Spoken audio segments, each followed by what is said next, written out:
Dica número 1: Sou corintiano. Dica número 2: Nasci em São Paulo. Dica número 3: Nasci em 1960. Dica número 4: Já fui campeão brasileiro e sul-americano. Dica número 5: Sou tricampeão mundial. Dica número 6: Sou considerado um herói por uma parte dos brasileiros. Dica número 7: Já namorei a Xuxa e a Adriane Galisteu. Dica número 8: Bati vários recordes ao longo da minha carreira. Dica número 9: Morri em um acidente automobilístico na Itália em 1994. Dica número 10: Morri na curva de Tamburello.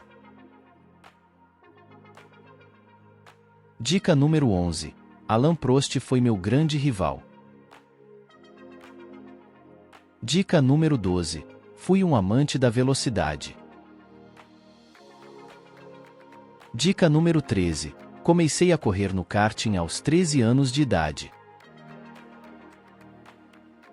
Dica número 14: Eu usava um capacete verde e amarelo e um macacão vermelho.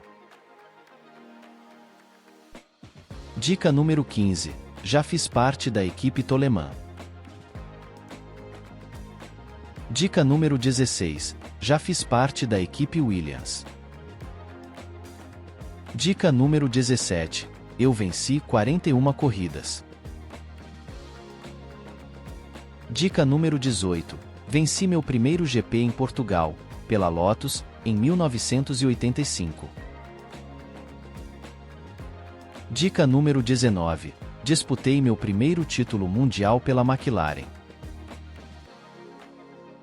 Dica número 20: Fui um dos melhores pilotos da história da Fórmula 1. E aí, acertou? Parabéns para quem palpitou, Ayrton Senna. Senna foi um piloto brasileiro de Fórmula 1. Ídolo do automobilismo, conquistou 3 vezes o campeonato mundial, em 1988, 1990 e 1991. Morreu no auge da carreira, pilotando no circuito de Imola, na Itália. Sua morte sensibilizou o país inteiro.